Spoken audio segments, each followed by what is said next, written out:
जय श्री कृष्णा, जय श्री राम। आज आप सुनेंगे ज्येष्ठ महाकथा के 25वें दिन का अध्याय।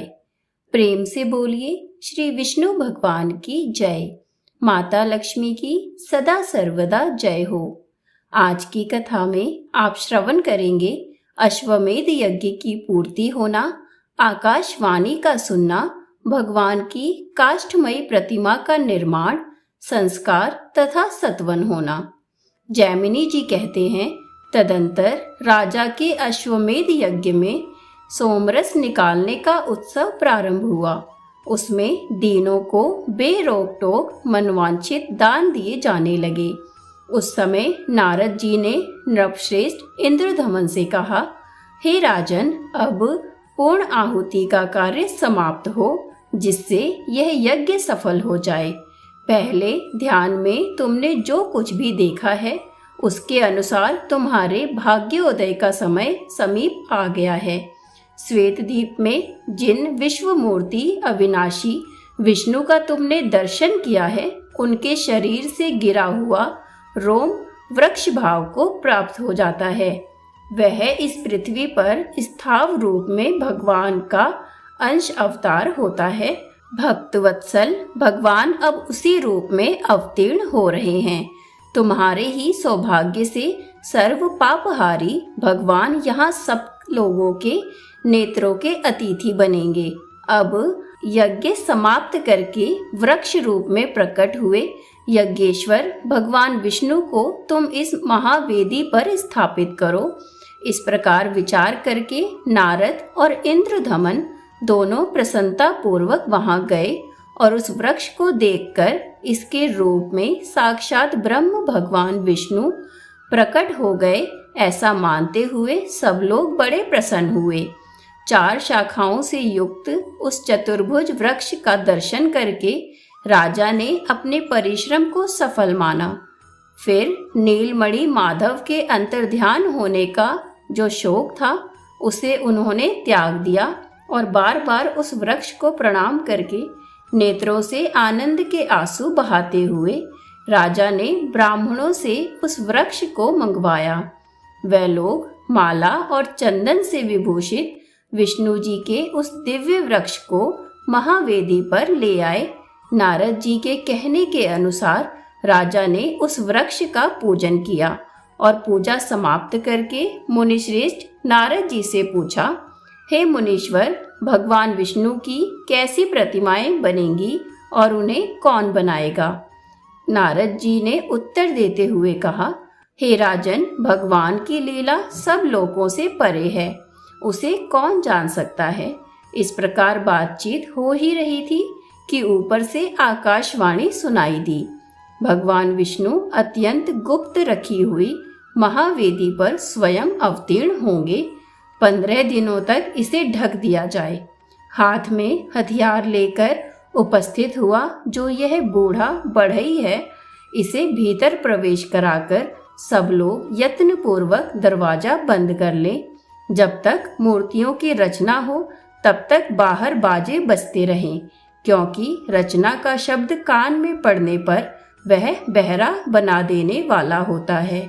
कोई भी भीतर प्रवेश ना करे और न कभी देखने की ही चेष्टा करे, क्योंकि वहां काम करने वाले के अतिरिक्त जो भी देखेगा उसके दोनों नेत्र अंधे हो जाएंगे। तत्पश्चात राजा ने जिस प्रकार आकाशवाणी से ने कहा था वैसी ही व्यवस्था कर दी। क्रमशः 15वां दिन आते ही भगवान स्वयं 4 विग्रहों में प्रकट हुए। बलभद्र, सुभद्रा और सुदर्शन चक्र के साथ भगवान जनार्दन दिव्य सिंहासन पर विराजमान हुए। भगवान के 4 दिव्य रूप संपन्न हो जाने पर संपूर्ण विश्व के उपकार के लिए पुनः आकाशवाणी हुई कि हे राजन, इन चारों प्रतिमाओं को वस्त्रों से भली भांति आच्छादित करके इन्हें अपने अपने स्वाभाविक रंग की प्राप्ति कराओ।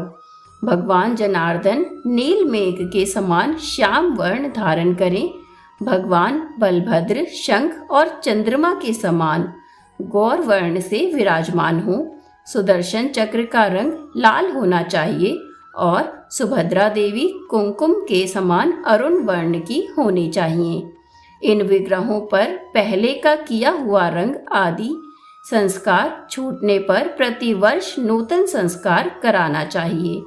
केवल दिव्य वल्कल लेप रहने देना चाहिए। यदि कोई प्रमादवश इस लेप को दूर करेगा तो राज्य में दुर्भिक्ष और महामारी फैल जाएगी।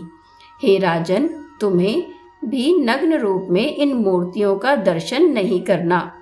अन्य मनुष्य भी यदि नग्न रूप में देखेंगे तो उनके लिए भी ये भय उपस्थित करने वाली होंगी।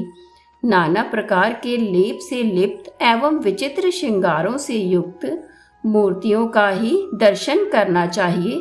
हे राजन, तुम्हारे ऊपर कृपा करके भगवान प्रकट हुए हैं और तुम्हारे ही प्रसाद से वे सब जीवों को धर्म, अर्थ, काम, मोक्ष प्रदान करेंगे। नीलाचल पर कल्प वृक्ष के वाक्य कोण में 100 हाथ की दूरी पर और भगवान नरसिंह के उत्तर भाग में जो बहुत बड़ा मैदान है, उसमें अत्यंत सुदृढ़ और 1000 हाथ ऊंचा मंदिर बनवाकर उसी में भगवान की स्थापना करो। पहले इस पर्वत पर जो प्रतिदिन भगवान नीलमाधव का पूजन करता था, वह विश्वासु नाम वाला शबर वैष्णवों में श्रेष्ठ है। उसके साथ तुम्हारे पुरोहित की मित्रता भी हो चुकी है। इन्हीं दोनों की संतति को भावी उत्सवों में भगवान के विग्रह पर लेप और संस्कार करने के कार्य में नियुक्त करो। इतना कहकर वह दिव्य आकाशवाणी मौन हो गई। उसका उपदेश सुनकर राजा ने प्रसन्नता पूर्वक उसका पालन किया। जब बलराम, श्री कृष्ण, सुभद्रा तथा सुदर्शन चक्र पर आकाशवाणी के कथा अनुसार लेप आदि संस्कार हो गया, तब उनकी आकृति बड़ी ही सुंदर हो गई। उसके बाद राजा ने महावेदी का पर्दा खुलवा दिया। फिर सबने रत्न सिंहासन पर विराजमान भगवान की झांकी की। उन भगवत विग्रहों का दर्शन करके राजा इंद्रधमन आनंद के समुद्र में डूब गए और नेत्रों को कुछ कुछ बंद किए प्रेम के आंसू बहाते हुए हाथ जोड़कर खंबे के समान खड़े रहे। तब नारद जी ने राजा से कहा कि हे राजन, कमल के समान नेत्रों वाले इन भगवान जगन्नाथ का तुम दर्शन करो। ये भक्तों पर अनुग्रह करने के लिए संपूर्ण ज्ञान की निधि हैं। इन्हीं श्री हरि को देखने के लिए योगी लोग मन को संयम में रखकर सदा प्रयत्न करते रहते हैं। वह ही भगवान विष्णु आज काष्ठमय शरीर में स्थित हो तुम पर अनुग्रह करने के लिए प्रत्यक्ष रूप में प्रकट हुए हैं। इन करुणा सागर भगवान की तुम स्तुति करो। नारद जी के द्वारा इस प्रकार सचेत किए जाने पर राजा इंद्रधमन ने करुणामय जगन्नाथ जी का सत्वन किया। वह बोले, हे दया सागर, हे मुरारी, कहाँ तो ब्रह्मा, रुद्र तथा इंद्र के मुकुटों में मग्न हुए आपके निर्मल युगल चरणाविंद और कहाँ मलमूत्र, रक्त, मांस एवं हड्डियों से बना और चमड़े से ढका हुआ मुजदीन का ये अधम शरीर। हे ईश्वर, इस असार संसार में भटकते रहने के कारण मैं श्रम से व्याकुल हूँ। भला आपको मैं कैसे जान सकता हूँ? हे देव, मैंने अपने कर्मों द्वारा सुख भोगने के लिए जिन विषय भोगों का संग्रह किया, वह ही परिणाम में मेरे लिए दुख रूप हो गए। अतः मेरे समान दुखी दूसरा कोई भी नहीं है। हे प्रभु, यदि मैंने पहले कभी मन से भी आपकी उपासना की होती तो दुख भोगने के लिए बार बार मुझे कई प्रकार के जन्म नहीं लेने होते। हे मुरारी, क्या आपके चरणाविंदों से दूर रहने का यही फल है?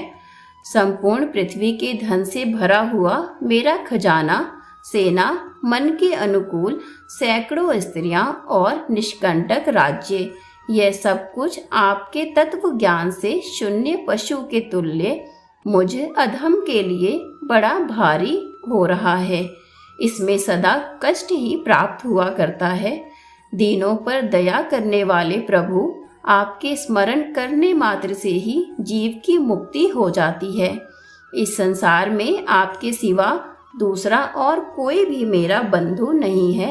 मेरी बुद्धि आपके चरणों से कभी अलग न हो। आप परिपूर्ण सिंधु हैं जो सहस्त्रों जन्मों का भाग्योदय होने पर आपको पा गए हैं। वह क्या कभी लेश मात्र सुख और अनंत दुखों से भरे हुए विषय भोग रूपी इंद्रजाल की ओर आंख उठाकर भी देखते हैं?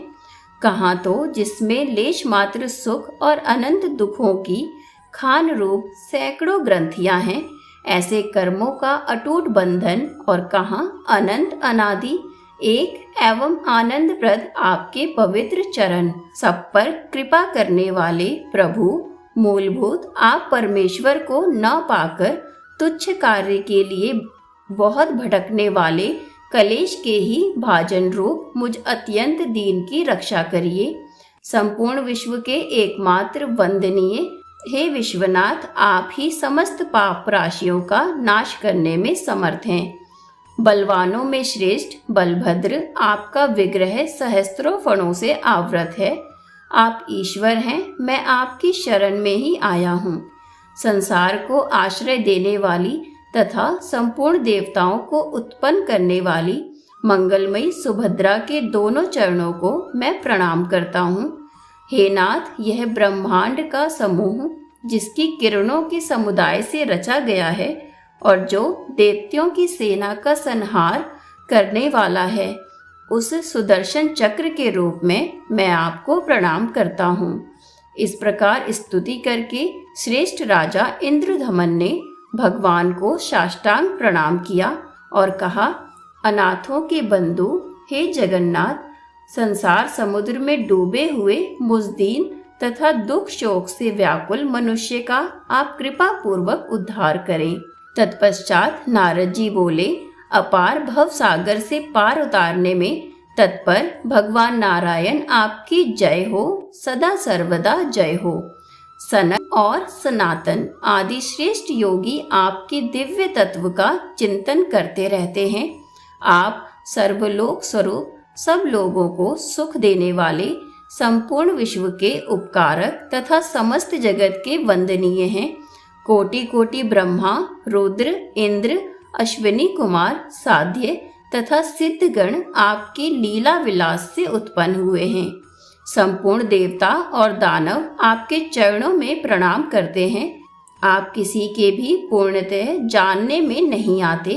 आपको मेरा नमस्कार हो। तदंतर अन्यान्य राजा, वेदों के पारंगत विद्वान, क्षेत्रीय, मुनि, ब्राह्मण, क्षत्रिय तथा विद्वान वैश्य जाति के लोगों ने भी वैदिक सूतों, स्त्रोतों, पौराणिक स्तुतियों और स्वरचित कविताओं से जैसे बना उसी प्रकार बलभद्र और सुभद्रा के साथ कमल नयन भगवान श्री कृष्ण का सत्वन किया।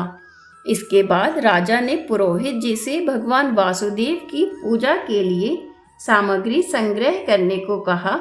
फिर नारद जी के उपदेश से स्वयं राजा ने ही विधि एवं मंत्रोच्चारण के साथ क्रमशः उन सब विग्रहों का पूजन किया। ओम नमो भगवते वासुदेवाय मंत्र से बलभद्र जी की पूजा की। इसी मंत्र के द्वारा उपासना करके ध्रुव जी ने परम उत्तम स्थान प्राप्त किया है। पुरुष सूक्त से राजा ने यथाशक्ति भगवान नारायण की पूजा की। देवी सूक्त से सुभद्रा का और सुदर्शन संबंधिनी ऋचा से सुदर्शन चक्र का पूजन किया गया। इस प्रकार अपने वैभव के अनुसार भक्ति पूर्वक उन सबकी पूजा करके भगवत प्रीति के लिए उन्होंने श्रेष्ठ ब्राह्मणों को दान दिया। इसके पश्चात राजा ने शुभ समय एवं शुभ नक्षत्र में नारद आदि श्रेष्ठ ब्राह्मणों की पूजा करके स्वस्ति वाचन कराया और जगन्नाथ जी का स्मरण करते हुए वास्तु पूजन पूर्वक शिल्पी का भी पूजन किया। भगवान विष्णु के उस काष्ठमय अवतार को देखकर कृतार्थ एवं पाप रहित हुए राजाओं को इंद्रधमन ने बड़े आदर के साथ विदा कर दिया। आज का अध्याय अब यहीं पर समाप्त होता है। कल पुनः आगे उपस्थित होंगे इसके आगे के अध्याय के साथ, जिसमें आप श्रवण करेंगे देवताओं तथा ब्रह्मा जी के द्वारा भगवत विग्रहों का सत्वन और उनकी स्थापना कराना। आशा है आपको ये कथा पसंद आई होगी, तो वीडियो को लाइक और चैनल को सब्सक्राइब जरूर करिएगा।